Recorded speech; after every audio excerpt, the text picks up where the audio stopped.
Hello friends, welcome to my channel English Guru Vikram sir. I am here to discuss with you the second part of our verb series and that is non-finite verbs. क्या है non-finite verbs क्या है?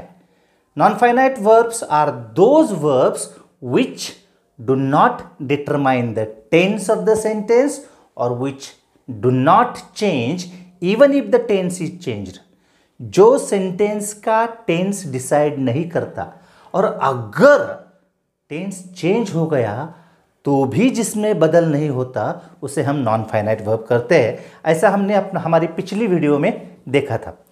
आज देखने वाले हैं कि non finite verbs के कौन से 3 टाइप्स है और उनका फंक्शन क्या है, उनका यूज क्या है, how to use them correctly. ये आज हम इस वीडियो में देखने वाले हैं। तो अगर आपने मेरे चैनल को सब्सक्राइब अभी तक नहीं किया है तो सब्सक्राइब कीजिए, उसके साथ बेल आइकॉन है उसे भी दबाइए ताकि आपको मेरी अगली वीडियो की नोटिफिकेशन मिल जाएगी, तुरंत मिल जाएगी। तो चलिए देखते हैं नॉन फाइनाइट वर्ब्स के कौन से टाइप है। Non finite verb is basically classified into 3 types. 3 types में इसे क्लासिफाई किया जाता है। पहला है इन्फिनिटिव, दूसरा है जेरंड और तीसरा है participles. Infinitive, gerund and participles क्या है? इन्फिनिटिव एक बेस फॉर्म है वर्ब का, base form, first form which works as a noun, remember it very well, which works as a noun. Infinitive is the base form and it doesn't determine the tense. Even if the tense is changed, it does not change. वो tense को decide भी नहीं करता और अगर tense बदल भी दिया तो उसमें बदलाव नहीं होता। देखिए मैंने यहाँ पे एग्जाम्पल्स लिखे हैं। इन्फिनिटिव के 2 प्रकार होते हैं।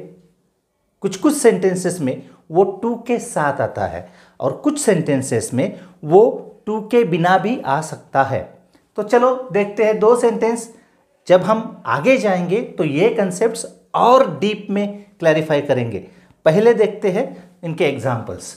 आई वॉन्ट टू स्टडी, इस सेंटेंस में देखिए आप, आई वॉन्ट टू स्टडी, इस सेंटेंस में टू इन्फिनिटिव आ गया है।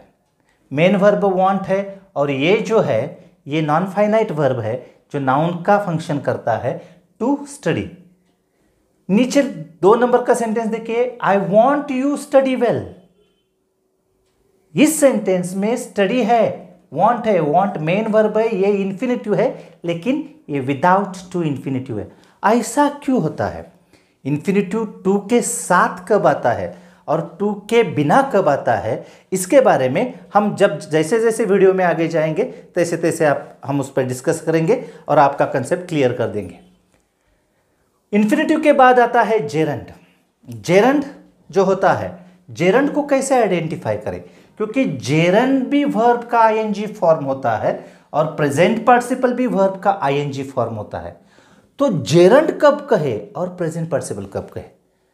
आसान सी बात है, जब वर्ब का आईएनजी फॉर्म नाउन का काम करता है तब वो होता है जेरंड, और जब वो वर्ब का काम करता है या फिर एडजेक्टिव का काम करता है तब वो होता है प्रेजेंट पार्टिसिपल। देखिए हिंदी में तो बहुत आसान है ये, खाना पीना, गाना, सोना, उठना बैठना। ना जब आता है ना तब वो होता है जेरंड। लेकिन इंग्लिश में उसको आइडेंटिफाई कैसे करें? आसान सी बात है। देखिए अगर वो सिर्फ एक्शन का नाम बता रहा है, सिर्फ एक्शन का नाम, तब वो है जेरंड। वो टेंस डिसाइड नहीं करता, कंटिन्यूअस प्रेजेंट नहीं, कंटिन्यूअस पास्ट नहीं, कंटिन्यूअस फ्यूचर नहीं, परफेक्ट इम्परफेक्ट टेंसेस भी नहीं। वो टेंस डिसाइड नहीं करता, वो सिर्फ एक क्रिया का नाम बताता है। देखिए walking is a good exercise, चलना बहुत अच्छा एक्सरसाइज है। इस सेंटेंस में वर्ब कौन सा है? इज है, और ये क्या है? सिर्फ चलने की क्रिया का नाम है, चलना अच्छा एक्सरसाइज है। तो ये क्या है? जेरंड है। I hate eating stele food, मुझे स्टेल फूड, बासी खाना खाने में अच्छा नहीं लगता। आई हेट इट, ये जो सेंटेंस है इसमें हेड मेन वर्ब है और ये क्या है, नॉन फाइनाइट वर्ब है, ing form which acts as a noun, so it is called gerund. Got it? Now let's move forward. What is participle? We have discussed in our earlier video. Participles are of two types: present participle, which is the ing form of the verb, and past participle, which is the third form of the verb. Present participle, when it works as an adjective or verb, it is called present participle, and when it works as a noun, it is called gerund. It is called gerund. Present participle की तरह ही past participle भी adjective का काम कर सकता है या फिर वर्ब का काम कर सकता है। हम जब इसी वीडियो में पार्टिसिपल्स पे जाएंगे तब ये कंसेप्ट और क्लियर हो जाएगा। तो चलिए आगे चलते हैं। इन्फिनिटिव अभी हमने बोला था कि इन्फिनिटिव दो प्रकार का होता है। एक तो टू इन्फिनिटिव आएगा या फिर बेयर इन्फिनिटिव आएगा जिसके साथ टू नहीं आएगा। टू इन्फिनिटिव जो होता है वो दो तरह का फंक्शन करता है, या तो वो सब्जेक्ट होता है या तो वो ऑब्जेक्ट होता है। सब्जेक्ट की जगह बहुत ही कम आता है लेकिन आता है। अभी देखिए पहले दो सेंटेंस जो मैंने लिखे हैं, टू बी और not to be is the question, ये जो पहला सेंटेंस है ये शेक्सपियर के फेमस प्ले से लिया है हमने। इसमें जो इन्फिनिटिव्स है ये टू बी एक इन्फिनिटिव और दूसरा नॉट टू बी ये दूसरा इन्फिनिटिव है। ये दोनों इन्फिनिटिव जो है, ये जो दोनों इन्फिनिटिव है वो वर्ब्स के पहले आए, इसलिए इनका फंक्शन क्या है, सब्जेक्ट का है। इस सेंटेंस में देखिए टू अर इज ह्यूमन, ये सेंटेंस भी जो है उसमें भी टू अर जो है वो वर्ब के पहले आ गया है, इसलिए उसका फंक्शन क्या है, सब्जेक्ट। दैट इज राइट, उसका फंक्शन क्या है, सब्जेक्ट। अगर मैं ऐसा लिखूं यहां पे, आई told him to work fast, इस सेंटेंस में ये जो टू वर्क है ये वर्ब के बाद ऑब्जेक्ट के बाद आ गया है, इसलिए उसे हम कहते वर्ब के बाद और दूसरा जो ऑब्जेक्ट है उसके बाद आ गया है, इसलिए हम क्या कहते हैं, इसे ऑब्जेक्ट का फंक्शन कर रहा है। कैसा फंक्शन कर रहा है, ऑब्जेक्ट का। ये जो वर्ब है इसका वो डायरेक्ट ऑब्जेक्ट है, टोल्ड का डायरेक्ट ऑब्जेक्ट है। What I told him to work, so यहां पे ये काम करता है ऑब्जेक्ट का। कौन सा काम करता है, ऑब्जेक्ट का। यहां पे काम करता है सब्जेक्ट का, यहां पे काम करता है सब्जेक्ट का। मीन्स इन्फिनिटिव टूस के साथ आने वाला इन्फिनिटिव सब्जेक्ट का काम करता है, वैसे वो ऑब्जेक्ट का भी काम करता है। यहां पे देखा हमने सब्जेक्ट और ऑब्जेक्ट। अब देखते हैं बेयर इन्फिनिटिव का फंक्शन क्या है। Bare infinitive, my friends, means the infinitive which comes without to and it never comes at the place of subject. At the place of subject. It only comes at the place of object. केवल वो object की जगह पे आता है। कौन कौन सी जगह हम बेयर इन्फिनिटिव यूज करते हैं ये ध्यान से सुनिए। बेयर इन्फिनिटिव कहाँ पे आता है, विदाउट टू इन्फिनिटिव हम कहाँ इस्तेमाल कर सकते हैं, ये बहुत ही इंपॉर्टेंट है। अगर आपने यहां पे गलती कर दी तो समझिए आपका काम हो गया। देखिए बेयर इन्फिनिटिव जो मॉडल्स के साथ आता है, जो मॉडल ऑक्सिलरी वर्ब्स है, can, could, may, might, must, should, हमारी दूसरी वीडियो में हमने देखे हैं मॉडल ऑक्सिलरीज कौन से है। मॉडल ऑक्सिलरीज के साथ जो वर्ब आता है उसे हम बेयर इन्फिनिटिव कहते हैं। For example I can run fast, यहां पे जो रन है ये है bare infinitive. They should work hard, यहां पे जो शुड है वो भी है मॉडल ऑक्सिलरी, और ये जो वर्क है वो है बेयर इन्फिनिटिव, ये है बेयर इन्फिनिटिव। और एक कंडीशन ऐसी है जहां पे इन्फिनिटिव बेयर आता है, उसके साथ टू नहीं आता, और वो कंडीशन क्या है, ये जो कुछ वर्ब्स मैंने दिए हैं, पूरे वर्ब्स देना आसान नहीं है, वो तो आपको प्रैक्टिस से ही पता चलेंगे। बहुत सारे वर्ब्स है, लेकिन जो सबसे ज़्यादा इंपॉर्टेंट वर्ब्स है, जो सबसे ज़्यादा इस्तेमाल किए जाते हैं, उन्हीं वर्ब्स को मैंने यहाँ पे लिया है। कौन सी वर्ब्स है, ये जो वर्ब्स है let, make, see, hear, feel, watch, notice, इन वर्ब्स के बाद अगर ऑब्जेक्ट आ गया अगर ऑब्जेक्ट आ गया तो उसके बाद अगर इन्फिनिटिव आपको यूज करना है तो आपको टू नहीं लगाना है। अगर आप टू लगाते हो तो वो गलत सेंटेंस हो जाएगा। देखिए पहला सेंटेंस है डोंट लेट हिम गो। यहां पे लेट आ गया है, क्या आ गया है, लेट आ गया है, और उसके बाद ऑब्जेक्ट आ गया है, और ये हमारा इन्फिनिटिव है, ये हमारा इन्फिनिटिव है, लेकिन इसने टू नहीं लिया है। डोंट लेट हिम गो, उसे जाने मत देना। I must make him work, यहां पे भी मेक के बाद ऑब्जेक्ट आया है और ये हमारा बेयर इन्फिनिटिव आ गया है। समझ में आता है? ये जो वर्ब्स है, ये कुछ चुनिंदा वर्ब्स मैंने निकाले हैं, पूरे वर्ब्स की लिस्ट तो मैं नहीं दे सकूंगा इस लेक्चर में। ये जो वर्ब्स है मोस्ट इंपॉर्टेंट वर्ब्स है कि जिनके बाद अगर ऑब्जेक्ट आ जाए तो इन्फिनिटिव में टू नहीं लगेगा, इन्फिनिटिव के पहले टू नहीं लगेगा। ये सेंटेंस देखिए आप यहां पे, I told him to work fast, यहां पे भी सब वर्ब के बाद ऑब्जेक्ट आया है, लेकिन यहां पे टू लिया है। ये टोल्ड हमारी इस लिस्ट में नहीं है, let make see hear feel watch notice की लिस्ट में नहीं है। इसलिए क्या किया हमने, I told him to work fast. Okay, अब चलते हैं जेरंड की तरफ। Gerund and participles.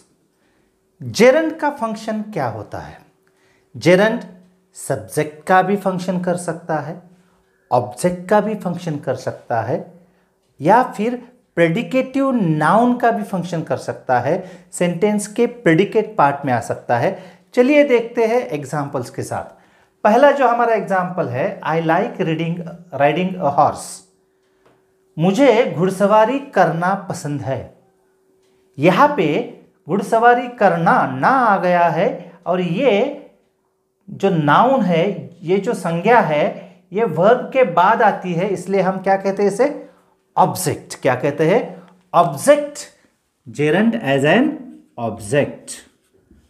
अगर हम दूसरा सेंटेंस देखें, राइडिंग इज माई हॉबी, यहां पे वो वर्ब के पहले आता है और इसलिए वो सब्जेक्ट का काम करता है, वो क्रिया करने वाला है। राइडिंग इज माई हॉबी, घुड़सवारी करना मेरी हॉबी है।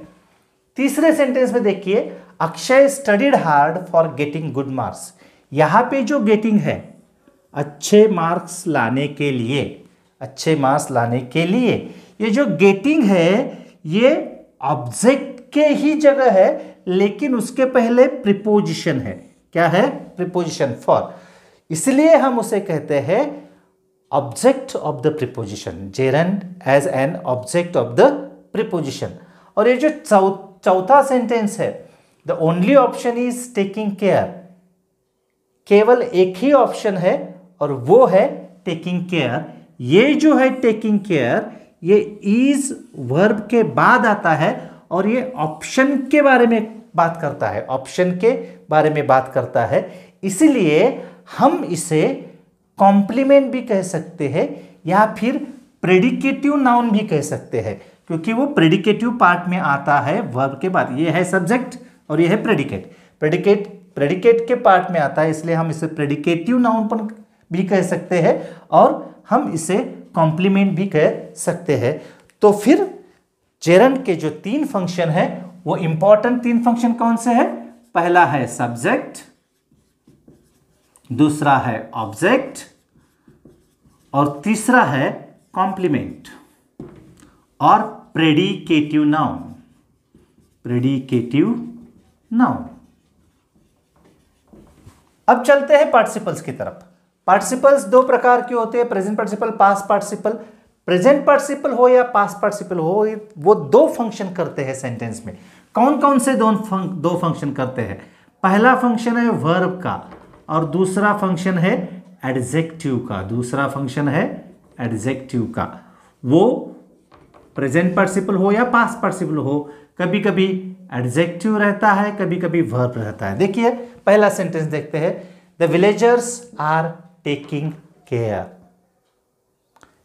The villagers are taking care, इस सेंटेंस में taking care, are taking care, ये जो है ये हमारा मेन वर्ब है, मेन वर्ब है। दूसरे सेंटेंस में my wife is a caring woman, मेरी बीवी एक केयरिंग महिला है। यहां पे केयरिंग जो है एडजेक्टिव का काम करता है। केयरिंग जो है एडजेक्टिव का काम करता है। किस टाइप की वुमन? Caring woman. मतलब प्रेजेंट पार्टिसिपल वर्ब का भी फंक्शन कर सकता है या फिर एडजेक्टिव का फंक्शन कर सकता है। अब देखते हैं past participle. He has broken the window pane. यहां पे ब्रोकन, हैज ब्रोकन जो है उसने विंडो पेन ब्रेक किया है, उसने तोड़ा है विंडो पेन को। ये जो सेंटेंस है, इस सेंटेंस में ये वर्ब है। क्या है? वर्ब। और ये जो सेंटेंस है, he threw out the broken chair. किस टाइप की चेयर? Broken chair. यहां पे ये एडजेक्टिव का काम करता है। अब बची है सिर्फ एक ही बात ध्यान में लेना, और वो बहुत इंपॉर्टेंट है, इसलिए मैंने उसको आखिर में रखा था। वो कौन सी चीज है? ऐसी कुछ वर्ब्स है जिनके बाद अगर जेरंड आ गया तो उस जेरंड के पहले प्रीपोजिशन नहीं आता, ना ही फॉर आता है, ना ही अबाउट आता है, ना ही इन आता है, ना ही ऑन आता है। ऐसे कौन सी वर्ब है? द मोस्ट इंपॉर्टेंट वर्ब्स, जैसा मैंने इन्फिनिटिव में भी बताया था कि कुछ वर्ब्स के बाद अगर ऑब्जेक्ट आ जाए तो उसके बाद इन्फिनिटिव जो आता है वो बेयर इन्फिनिटिव होता है। वैसा ही जेरंड्स के बारे में भी है। एक 7 से 8 मोस्ट इंपॉर्टेंट वर्ब्स है कि जिनके बाद अगर जेरंड आ जाए तो वो जेरंड प्लेन जेरंड आता है, उसके पहले प्रीपोजिशन नहीं आता। ये कुछ वर्ब्स है जिनके बाद अगर जेरंड आ जाए तो वो डायरेक्टली आ जाता है, उसके पहले प्रीपोजिशन नहीं आता। ये कौन सी वर्ब है? Love, hate, prefer, start, begin, end, finish, avoid. इनके अतिरिक्त और भी वर्ब्स है, लेकिन पूरी लिस्ट यहाँ पे डिस्कस करना इट्स ऑलमोस्ट इम्पॉसिबल। तो इसलिए मैंने जो इम्पॉर्टेंट वर्ब्स है वही लिए हैं कि जो रोज़मर्रा की ज़िंदगी में, हमारे एग्ज़ाम्स में, हमारे स्पीकिंग में ज़्यादा से ज़्यादा उनका इस्तेमाल हो जाता है। ये कौन सी वर्ब है? फिर से एक बार देखिए, love, hate, prefer, start, begin, end, finish and avoid. How to remember it? मैं आपको एक आसान तरीका बता देता हूँ। एक सेंटेंस रट लीजिए, एक सेंटेंस। कौन सा सेंटेंस? प्यार की शुरुआत करो या शुरुआत करने को प्रेफरेंस दो, और नफरत का खात्मा करो या उसको एंड करो। देखो, प्यार की शुरुआत करो या शुरुआत करो, नफरत का खात्मा करो और खात्मा करो, यही प्रेफरेंस रहेगा। देखिए, प्यार शुरुआत करना या फिर शुरुआत करना, नफरत खात्मा करना या खात्मा करना, इसको प्रेफरेंस देना। और ये सेंटेंस रट लेना, अवॉइड मत करना। अगर ये ऐसा आपने हिंदी में सेंटेंस याद कर लिया तो आप आसानी से उन वर्ब्स को याद रख पाएंगे जो वर्ब्स आपके बाद अगर जेरंड आए तो वो डायरेक्ट आएंज जाता है। देखिए, मैंने सिर्फ 5 सेंटेंसेस यहाँ पे ली है, बाकी आपको तैयार करनी है। I love teaching. मुझे पढ़ाना बहुत अच्छा लगता है। I hate making excuses. Excuses बताना मुझे बहुत बुरा लगता है। I hate it. He prefers watching Hindi movies. Hindi movies देखना उसको वो पसंद करता है, उसको वो प्रेफर करता है। You must start exercising. आपको शुरुआत करनी चाहिए, करनी ही चाहिए। He began moving fast. In 5 sentence में इन वर्ब्स के बाद जो जेरंड आया है उसने कोई भी प्रीपोजिशन नहीं लिया है। ये वर्ब जो है ये मोस्ट इंपॉर्टेंट वर्ब है। They are included in the worst mistakes done in English. So please be careful about them. We will discuss about the next type of verbs in our next lecture. If you haven't yet subscribed, please subscribe to my channel and don't forget to press the bell icon. See you then. Bye bye.